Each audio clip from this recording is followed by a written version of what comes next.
when I'm out and about, anyone who's heard me talk knows I always talk about 4 priorities that I have for Cornell: academic distinction, educational verve, meeting our civic responsibility, especially in terms of affordability and access, and being a true One Cornell community. But tonight, to sort of round off this wonderful set of events that we've had today, we're going to focus on educational verve.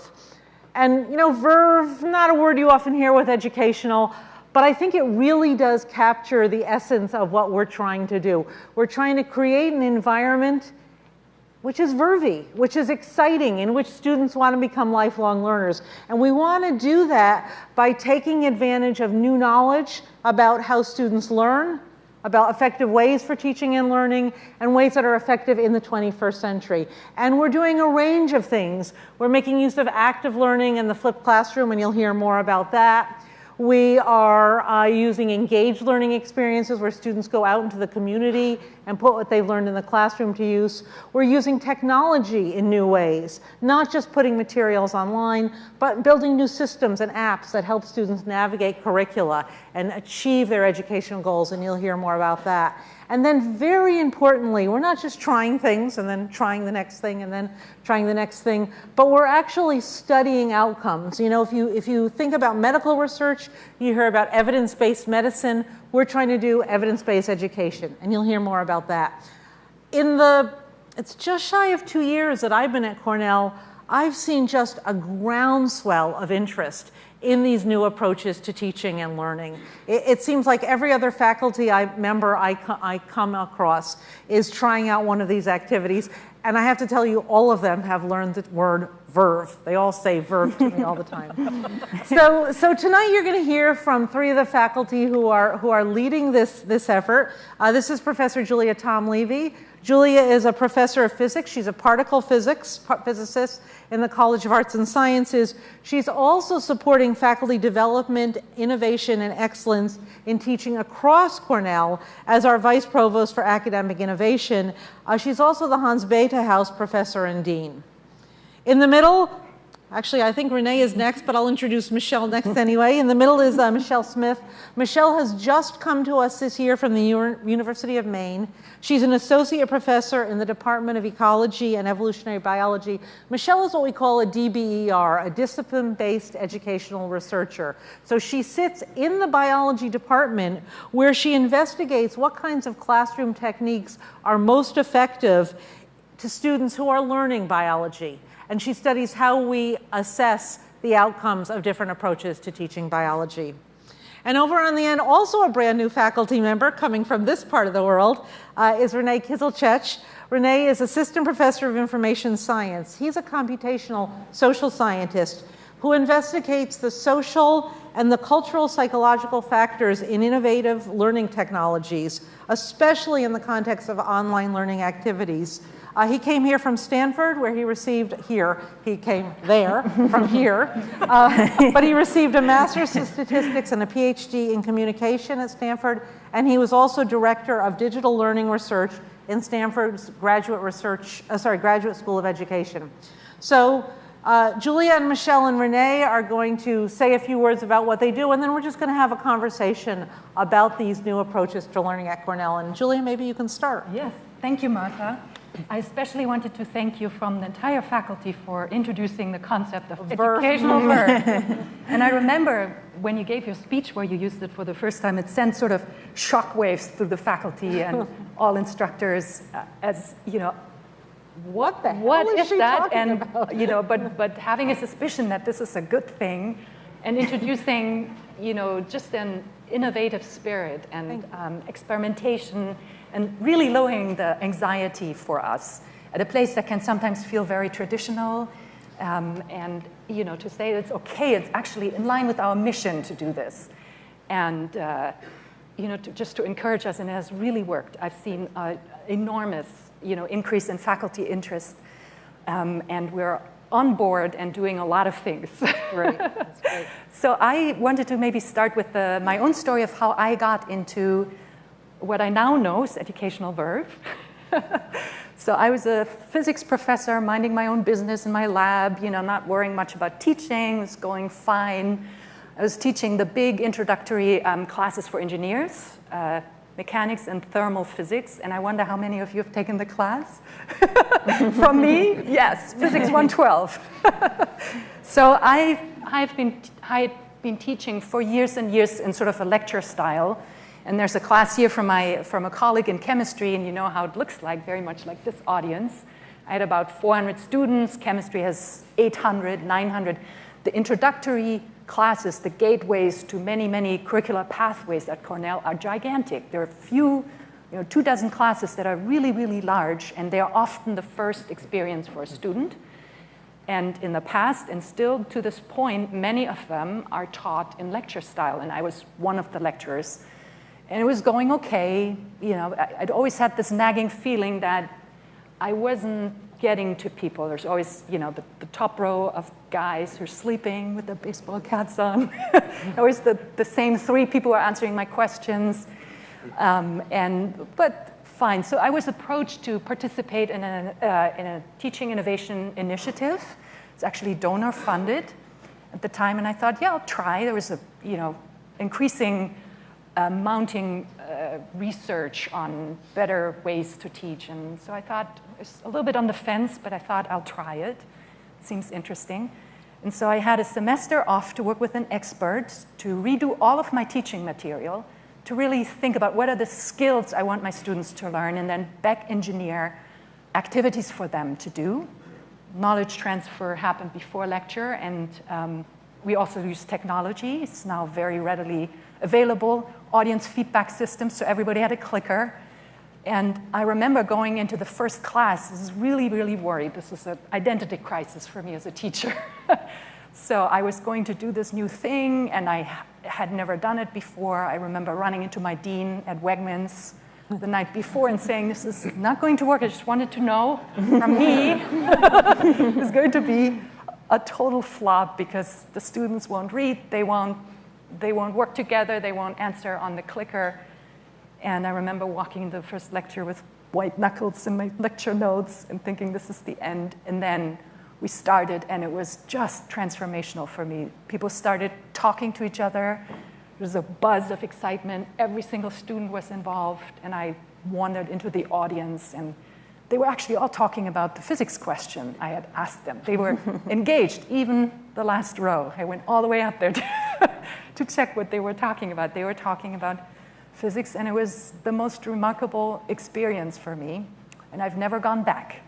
So then I was worried about grades. I thought, well, maybe they are having more fun, and I'm having more fun, but maybe the grades are going down. But lo and behold, the grade distribution, everybody did much better. We had drastically reduced the failing or withdrawal. And students would come to me and say, this is so much fun, I love physics. I didn't know, can I maybe do a physics major from engineers? And also I got to know them better, they got to know me, and I'm still in contact with many of them. Actually, I got an email from somebody at Stanford. He's now teaching engineering. He's a TA, and he said to me, you inspired me so much with this class. This is what I do, what I want to do with my students too. So what we did was implement an active learning classroom, and it looks more like this.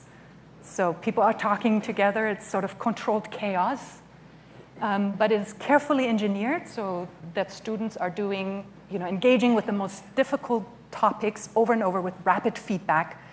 And the lecturer is not a lecturer anymore. He or she becomes a coach. So I'm out in the audience helping them learn what they need to learn. So I became so interested in this transformation that I'm now in my second year of trying to put the resources on the ground for more faculty to do this. So we need experts who can work with faculty. We're not necessarily trained for excellence in teaching, trained often for excellence in research. And then also, it's not easy, this transformation. It has to be done well. If it's done badly, it actually does damage, I think.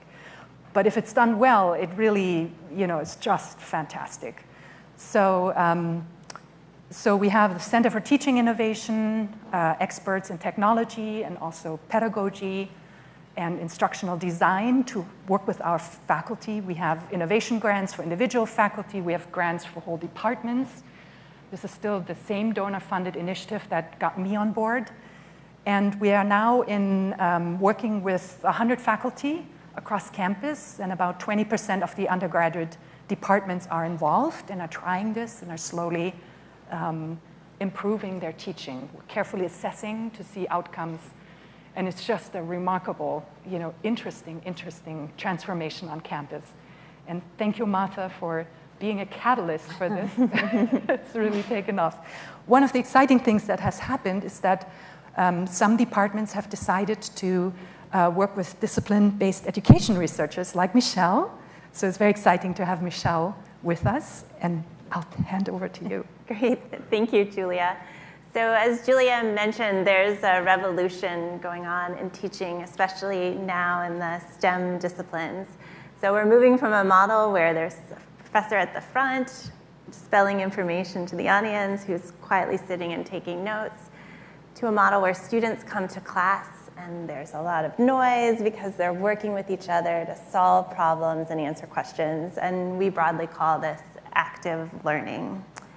And so as a discipline-based education researcher, as a DBER for short, one of the things I do is study this transformation process. So we ask big questions like, what are the students learning in your class? How are they learning? How are you teaching?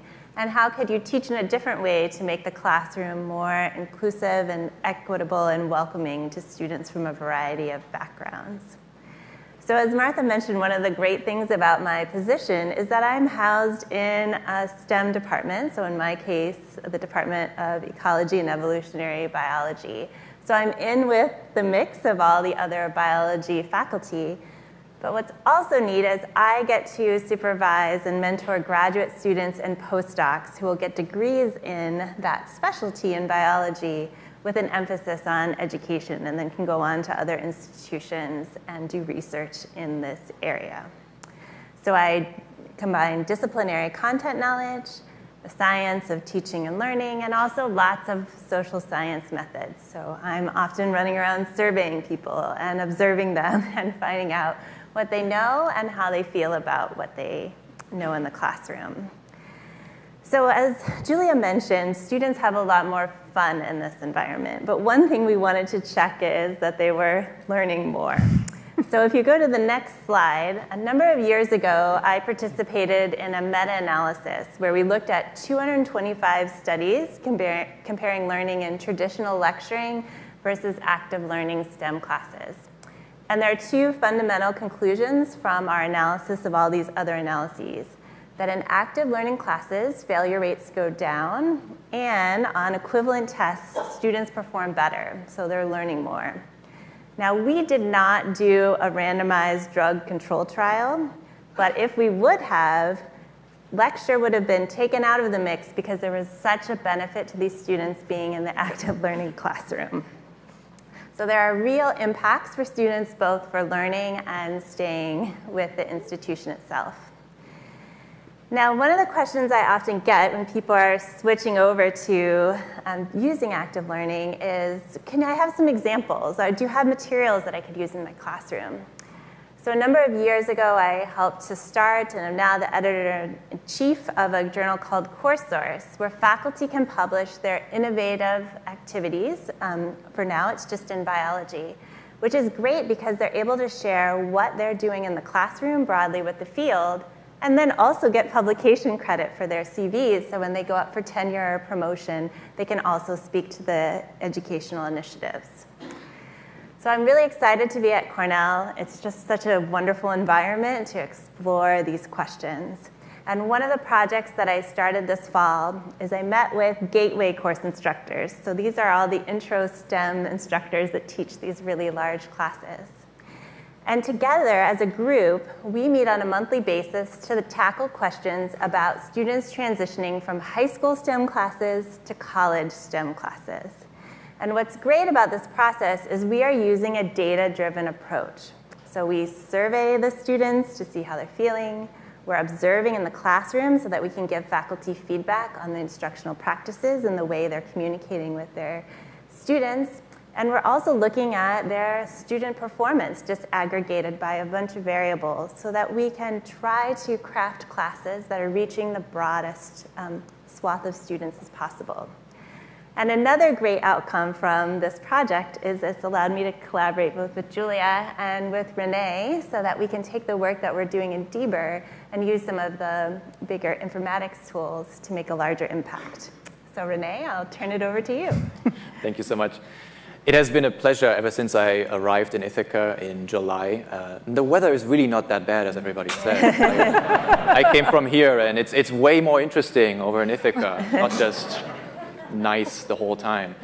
But one of the things that got me even more excited is the enthusiasm that I found at Cornell around academic innovation. My research is on online learning and on using technology and data in education to help students better, to help instructors be better instructors to students, and really also to help administrators figure out what good curricula would look like.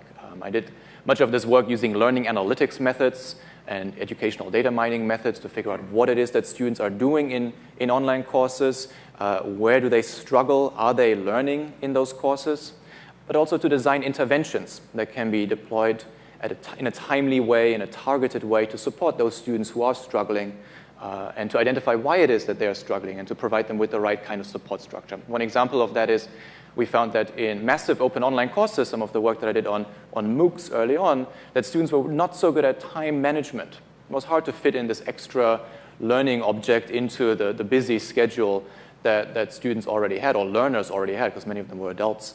And so one thing that really helped them was giving them this little planning and scheduling activity at the beginning of the course that helped them figure out from the start, okay, when am I going to be able to do this?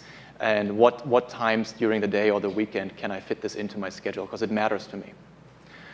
Now, I've looked at education in the context of MOOCs, in the context of more formal learning environments, such as courses that lead to for-credit courses that lead to degrees, mobile learning. But more recently, I've been excited to turn the gaze inwards to the university and see the data that is available at the institution and how that data can help students make better choices.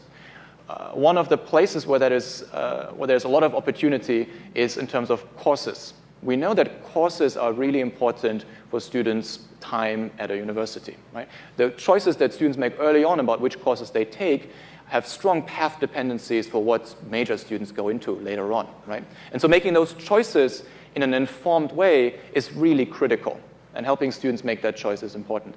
One thing we saw in previous research is that students are not aware of most of the courses that are available to them. The United States education system is unique worldwide in that it allows students to choose from all kinds of courses that are offered, right? When you go get a degree anywhere else in the world, you're doing just one thing, and you have you're very scheduled in what courses you can take.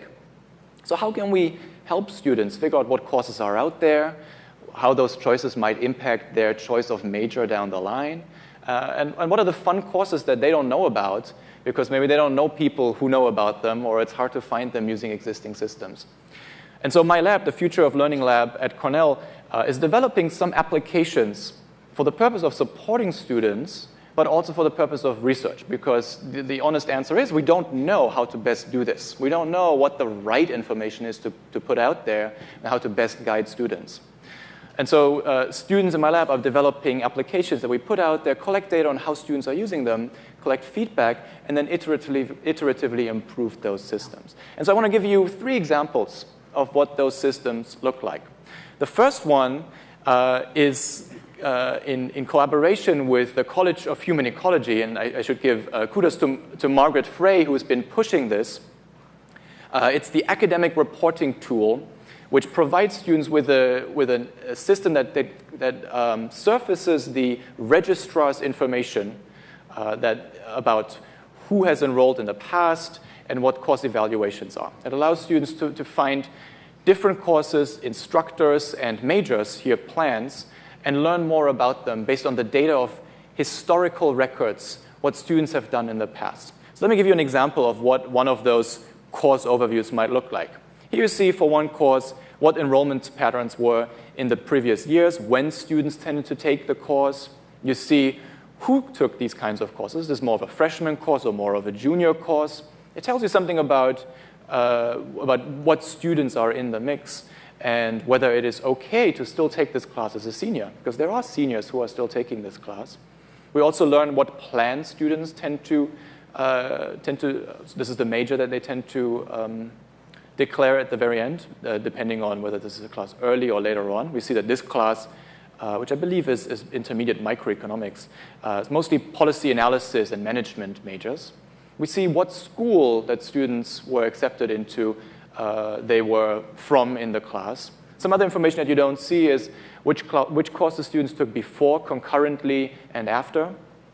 And there's a number of other pieces of information that we can provide, including information from the course evaluation, and potentially even grade information to give students a sense of how difficult of a class this is and whether they can fit that into their already busy schedule in that semester, or perhaps wait another semester to take that class.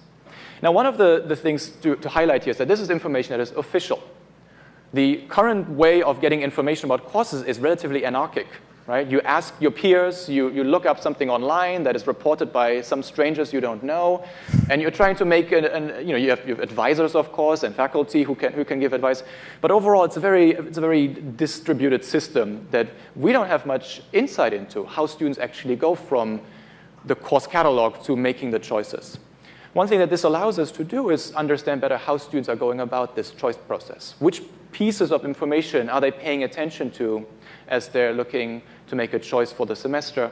And we can collect feedback about what they found useful and what they would like to see, what would help them more in making their choices. So that's a system that I'm really excited we're going to be rolling out this week, later this week, in fact, to a small group of students to pilot it before then making it available at a more wider level. The second application is one that was inspired by questions around pathways through college. One way to think about the college experience in terms of courses is that students take a pathway of courses where they go from one course to the next to the next. What is difficult to know sometimes is what courses are okay to take. I've got many students coming into my office asking me what courses they should be taking. And the answer I give them is, well, what are you interested in? And it is sometimes not clear that students all over campus are taking all kinds of courses on their pathway to a given major. Right? Students can get a CS major, but take some courses in the humanities, take some courses in the life sciences, take some courses all over. And so the goal of this application is to help students figure out what it's like to be on a pathway to a given major, but also to see what courses students have in the past taken on the way to that pathway, to normalize the experience of taking courses all over the map. So here's an example where a student has selected that they want to become a computer science major. And then they see an example of what a pathway might look like towards computer science. And they see different courses on the way. They can hover over them, find out more about what courses they are. They can refresh and get a different pathway.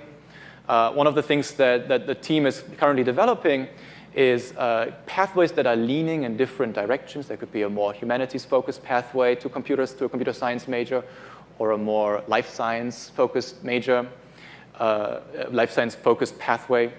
And so this way, students can see what else is out there that they could be interested in and when to take certain courses.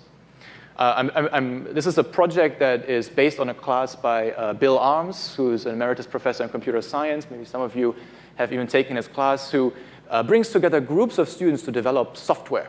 And so I put in a pitch for this idea and had a bunch of students come up to me, excited to build something like this, because there's a lot of synergy between students' interests and providing them with some of these tools. Once again, we'll be tracking how students are using the system to better understand how to provide them pathways that are useful to them and ask them for feedback as we develop it. The third application that I'd like to show you is what we call Course Crafter. It's inspired by a technique in human resources called job crafting that has been shown to increase employees' satisfaction with their jobs and keep them in the company longer. The idea of Course Crafter is to get students to craft a description of a course that they would really like to take in order to help them find courses that are already out there that are similar in kind.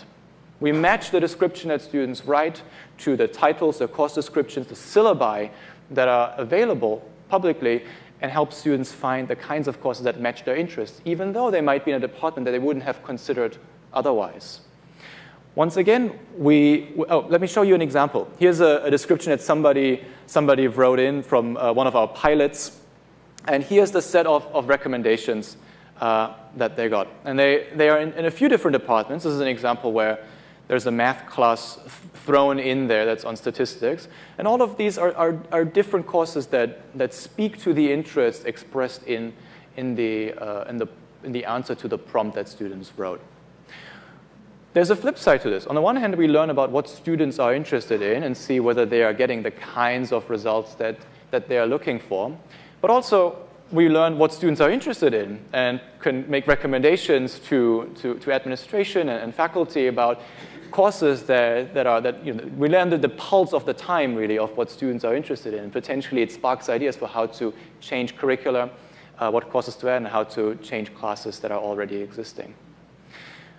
Overall, what we're seeing with these apps is that there is a great synergy between the research side, learning more about what helps students be more successful in college. This is relevant at Cornell. It's also relevant at other universities where students are struggling to figure out what courses to take. There's a synergy from students who are really interested in developing these applications and getting to work with my lab to help make this happen and do the research together. And also there's a lot of interest from faculty to understand how students are being supported through some of this technology and learn about how students are making choices. So overall, this has been a really exciting time. I've just been at Cornell for 7 months, and it's been great to see all these possibilities that are out there. Great. So I actually want to ask a question. At Cornell, we talk all the time about being a university for any person, and we try to admit students from a wide range of high school experiences, including some who maybe don't come with the strongest preparation, but for whom we see a lot of potential. They show a lot of promise. Talk a little bit about what we know about how these innovations impact these kinds of students. Yeah, so what's been really nice about the original study where we showed that active learning had benefits, there's been several follow-up studies looking at various demographic variables. And active learning helps all students in the classroom, but it has additional benefits for students in underrepresented racial minority groups and first-generation students especially. One of the neat things about having students getting together in classes and talking to each other is that you're building a community of people who are excited to see you and have your contribution be part of their learning process. That's great. Yeah, one thing that was so striking to me in the course of flipping my classroom and learning all of the research about education, we looked at the data, and one thing before I did the intervention, I only learned this as I was doing these new techniques, was the best predictor of success of a student was their AP physics credit coming in. So what I was doing before I did the innovation was I was shepherding students who already had the background and had already learned physics through my course, and they were A students and everybody else was below. So that's very disturbing to me. I had no idea, actually. So after that, we checked again, and it's washed out by a factor of 4. This means that if students worked really hard and they had not taken physics before, they could get an A or a B. And it was that's what I want as a teacher. That's what Cornell is supposed to be about, right? The chance for everybody to admit the most talented people, and then you're supposed to be able to find your passion or the thing you're interested in, and you're supposed to, if you haven't had AP credit in that course, it doesn't mean that you can be excluded from that arena. And that was also, so I saw it in the data, and I also saw it with people coming to me after lecture. I had not had many women come to me in my physics course and say, wow, this is interesting, and I can do this, and I want to be a physicist. And it was really striking, the shift in sort of the sorts of students who felt that they could be a physicist. This is something I'm very aware of, as a woman in science, not so much anymore, but it used to be a really, lonely place. And I want people to feel that they can they can be part of this community of scientists. Absolutely. Let me also ask you about support for faculty, and I have a slightly different question for each of you. So, Renee, I'd like to know what kinds of technologies you might have on tap, not to support students, but to support faculty. Michelle, I'd like to know whether you think faculty themselves should be involved in doing more learning analytics, or whether that's really something we need to pass off to the specialists. And then, Julie, I'd like to ask you, how do you just help faculty flip their classrooms or adapt these various kinds of innovations? And why don't we start and go across, so you can go first. Yes, so having experienced it myself, I have a little bit of an edge because I can go to my colleagues and say, I understand, I was on the fence. I'm a very busy woman, I have a big lab at CERN, but you've got to do this. It has such an impact. It's so much fun. So there's a little bit of word of mouth, and it's interesting, you show people research from other universities, and they don't necessarily buy it. They say, well, my students are different. And so being able to show data from Cornell in a science class to a chemist, and they are much more likely to buy it. And so there's the word of mouth from faculty to get people to engage and decide to invest time in learning about teaching and learning. And so that's, and the other thing is... But do we provide them with specific support about how to make sure do the transition? So I've been spending 2 years on building a whole center of experts to support faculty, and it has to be super efficient. People don't have time for a week-long workshop.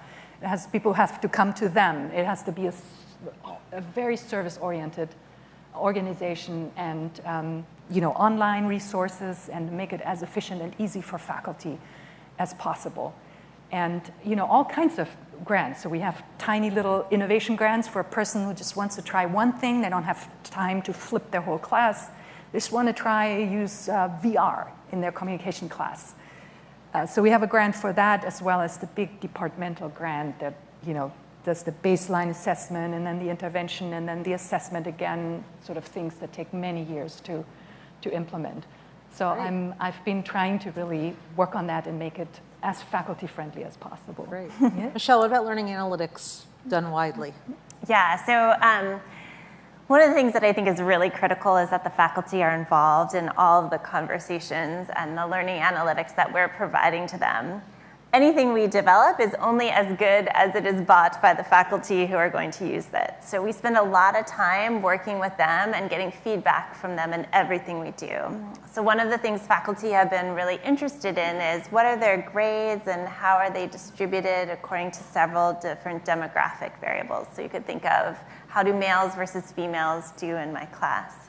And so we've started to provide information to faculty, but we've done it in a really supported way. So we sit with them, we provide them some visuals that they can look at, and then they give us lots and lots of feedback, like faculty are good at doing, about how we can improve or how we can connect those things that they're seeing into bigger resources. What's important for us is when they see data about their teaching and their class, they're then supported in what to do next. So what we don't want to do is hand information off and say, thanks so much, there you go. Instead, what we want to do is say, what do you notice? What do you want to change? How can we help you? And what's been great about Cornell and the Provost office is that they're willing to support groups of faculty coming together and discussing these ideas and data so that they can benefit the larger community. Renee? I think all faculty members deeply care about whether students are learning in their classroom. I haven't met a single one who says, I don't care about that. Certainly not at Cornell.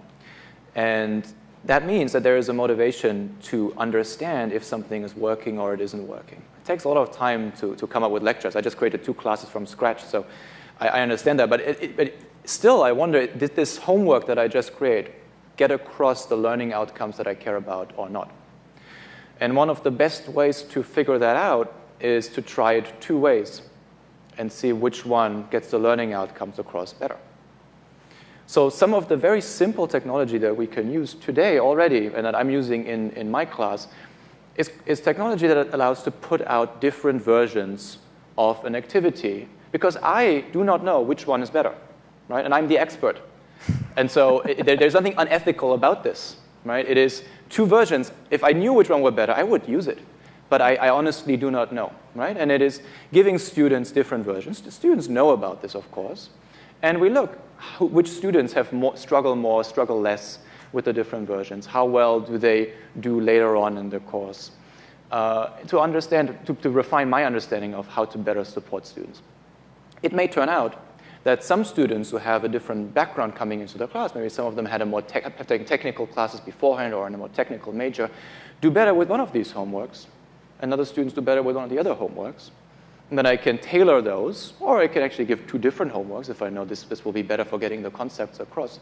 But it's one of the simplest things that, of course, folks in the Bay Area have embraced, the idea of A/B testing, that I think in education needs to be revived a little bit, because the honest answer is we very often do not know which version of it is better. And the best way to figure it out is by trying them both out and seeing. The other aspect that speaks to is the importance of going beyond averages. If we look at average increases in grades, then we look at the average person, but there's no person who's average. There's a great book by Todd Rose, The End of Average. I encourage you to take a look at it. He tells this great story about how the Air Force was trying to come up with the best seat for pilots, and they measured all the pilots, and they created the average seat, and it fit nobody. Because there's no average person, right? Just like there's no average students either. And so figuring out what works for different students, and if that means having to tailor some aspects or having to provide extra support in different places, then that's it, right? If that's what it takes, then that's okay. But thinking that we can provide one thing, it'll work for everybody, and we know that we have it right, is, I think, the most important mindset to move on from. And I think technology can encourage us and guide us in how to do that by providing the framework to test different aspects and see the results come in right away.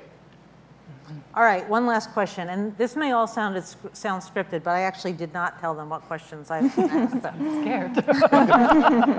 So, it's 15 years from now. I'm retired. I'm sitting on a beach somewhere. You guys are at the peak of your career. You're one of the most senior distinguished. I'm retired. What's different? What's different in the educational environment at Cornell? Wow, I told you I didn't ask the questions. So I'm just going to ad-lib here, sorry. I was not prepared for that. It's a very good question. So one thing I'm observing is that all these innovations are lowering the barriers between faculty and students. And so if you were worried that maybe this new kinds of teaching provides less inspiration and less opportunity to mentor and to connect with students, that's not what's happening. I think we're having more opportunity to inspire and connect directly. And so if I extrapolate from what we're doing now, I think we're looking at a time when faculty and students can interact much more closely. The faculty is much more in tune with what students need and where they are and where the world is. Because the separation between the sage on the stage and then everybody else is not supporting that. It makes us isolated. It makes the students, unable to reach us and tell us what they need and what they're learning and how they're learning. So I think, I'm an optimist, total optimist, but I see us in 15 years in much closer connection. We can use technology to do that if we use it in the right way, instead of pushing towards isolation and more connection between the teachers and the learners and, one big learning community together. So.